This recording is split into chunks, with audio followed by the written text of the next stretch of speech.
Gibran respons soal Jokowi dihina kodok, sudah risiko, biasa. Sebelum kita lanjut, jangan lupa subscribe dan nyalakan lonceng agar mendapat informasi yang terbaru. Putra sulung Presiden Joko Widodo, Gibran Rakabuming Raka, merespons santai soal berbagai olokan yang kerap dialamatkan kepada bapaknya tersebut. Ya nggak apa-apa, sudah risiko, udah biasa juga, kata wali kota Solo tersebut saat ditemui di Balai Kota Solo, Jumat tanggal 20 Agustus.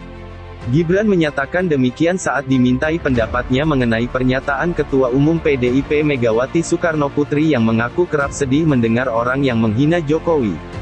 Gibran yang merupakan kader PDIP serupa ayahnya itu mengatakan olok-olok merupakan bagian dari risiko yang harus ditanggung seorang pejabat publik. Menurutnya keluarga Jokowi tak terlalu ambil pusing dengan suara-suara sumir tentang bapaknya yang sebelum menjadi Presiden RI adalah Gubernur DKI Jakarta dan Wali Kota Solo. Keluarga nggak gimana-gimana, kita nggak pernah lapor, nggak pernah protes. Biasa aja, katanya. Selama ini, Presiden Jokowi memang maupun anggota keluarganya memang tidak pernah melapor kepada polisi terkait penghinaan kepada Jokowi. Laporan sering kali datang dari relawan maupun simpatisan Jokowi. Gibran mengaku tidak tahu adanya laporan-laporan tersebut. Apa ada toh? Kayaknya nggak ada. Kurang gawean, kurang kerjaan, ujar ayah dua anak tersebut. Gibran justru mengajak pendukung dan simpatisan agar tidak terlalu responsif menanggapi hinaan kepada Jokowi. Ia menyarankan agar mereka melakukan hal-hal yang lebih produktif. Sekarang kan masa pandemi, kita fokus ke kegiatan-kegiatan produktif saja. Membantu satu sama lain. Kalau ngurusi yang begitu-gitu nggak ada habisnya, kata pria yang sebelumnya lebih dikenal sebagai pengusaha kuliner sebelum masuk ke dunia politik. Gibran sendiri beberapa kali menjadi sasaran olok-olok warganet di media sosial. Ia sendiri tidak pernah menanggapi serius unggahan bernada negatif dari warganet tersebut. Ia mengaku sampai saat ini Jokowi tidak pernah memberi pesan khusus terkait olok-olok dari warga. Enggak ada pesan khusus, kerja waelah, rasah diurus kerja sajalah, nggak usah diurus, kata Gibran.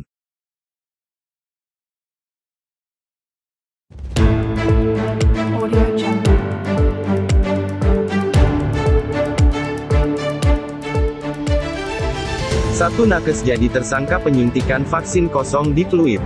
Sebelum kita lanjut, jangan lupa subscribe dan nyalakan lonceng agar mendapat informasi yang terbaru.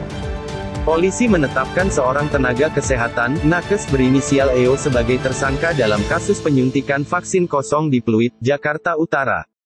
Vaksinasi tersebut terjadi di Sekolah IPK Pluit Timur, berhasil diamankan saudari EO yang merupakan nakes saat melakukan penyuntikan sesuai video viral tersebut, kata Kabid Humas Polda Metro Jaya Kombes Yusri Yunus kepada wartawan, Selasa tanggal 10 Agustus tahun 2021. Disampaikan Yusri, EO merupakan seorang perawat atau nakes yang dimintai tolong untuk menjadi relawan vaksinator. Ibu EO ini punya klasifikasi untuk lakukan penyuntikan atau vaksinator, ucap Yusri. Dalam kasus ini, polisi turut menyita sejumlah barang bukti, antara lain, jarum suntik, botol vial, dan peralatan lain yang dipakai dalam proses vaksinasi.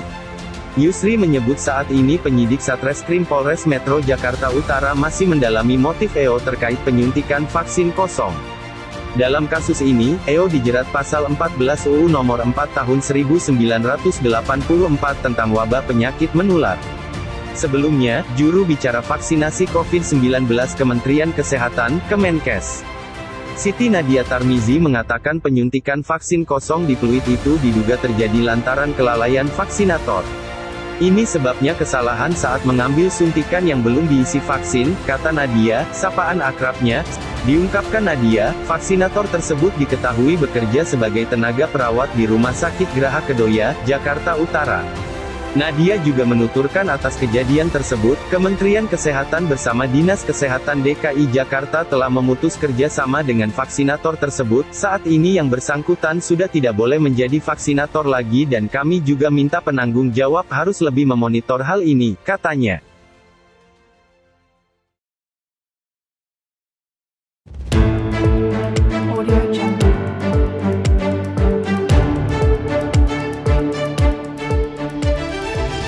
Roy Suryo sindir video, hilang, Jokowi ungkap 11 rupiah ribu triliun. Sebelum kita lanjut, jangan lupa subscribe dan nyalakan lonceng agar mendapat informasi yang terbaru.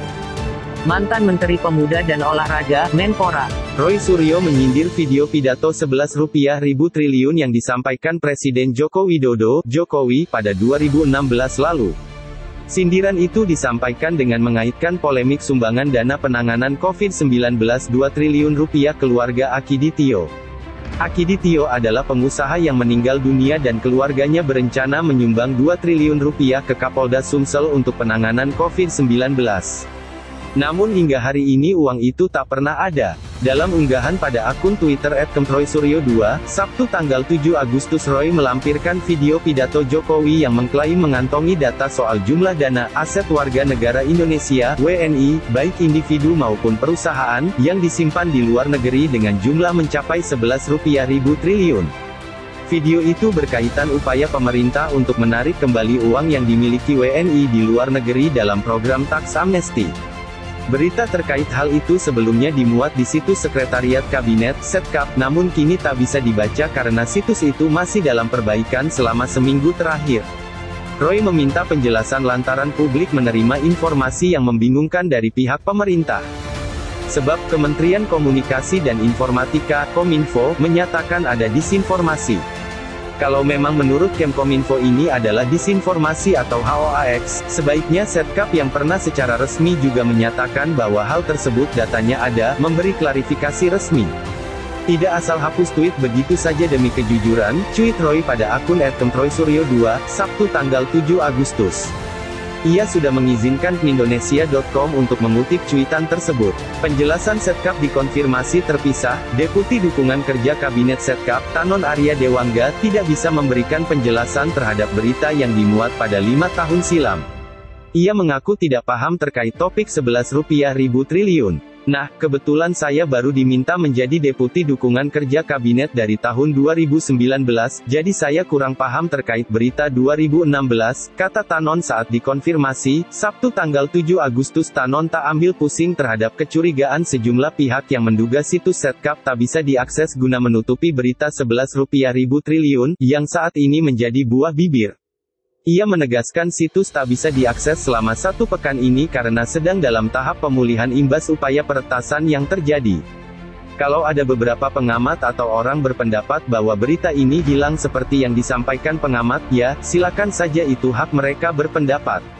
Tapi, yang jelas dari Setkap, situs masih sedang dalam tahap pemulihan terhadap sistem keamanannya agar tidak terjadi peretasan lagi, imbuhnya.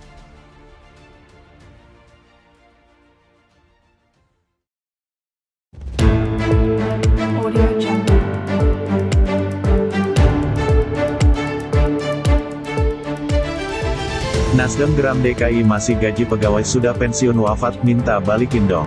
Sebelum kita lanjut, jangan lupa subscribe dan nyalakan lonceng agar mendapat informasi yang terbaru. Nasdem DKI Jakarta geram saat mengetahui Pemprov DKI masih menggaji pegawai yang sudah pensiun dan meninggal dunia. Nasdem mendesak agar Pemprov DKI meminta kembali gaji yang sudah terlanjut dibayarkan itu. Kok bisa? Suruh cek dong, periksa, nggak boleh dong. Kok bisa orang meninggal dibayar? Ya balikin dong uangnya, kata Ketua Fraksi Nasdem DKI Jakarta, Wibi Andrino kepada wartawan, Jumat, tanggal 6 Agustus tahun 2021. Kita minta balikin dong, kerjanya harus yang benar dong, profesional. Masa kada data lolos seperti ini, sesal Wibi. Wibi menekankan masalah administrasi keuangan tak bisa dianggap sepele. Dia meminta agar pejabat terkait untuk bertanggung jawab. Ini kan masalah administrasi keuangan, masa bisa membayar orang yang sudah wafat atau pensiun gajinya? Pertama, suruh balikin saja, yang pejabat terkait suruh tanggung jawab, kenapa bisa lolos, tegas Sekretaris DPW Nasdem DKI itu. Terdapat pembayaran gaji dan TKD kepada pegawai pensiun atas permintaan sendiri, pegawai wafat, pegawai yang melaksanakan tugas belajar dan pegawai yang dijatuhi hukuman disiplin senilai Rp862.783.587, bunyi laporan BPK DKI seperti dikutip pada Jumat 6/8. BPK DKI mengungkapkan dari kelebihan pembayaran gaji dan TKD TPP tersebut telah dilakukan penyetoran ke kas daerah senilai Rp200.981.807.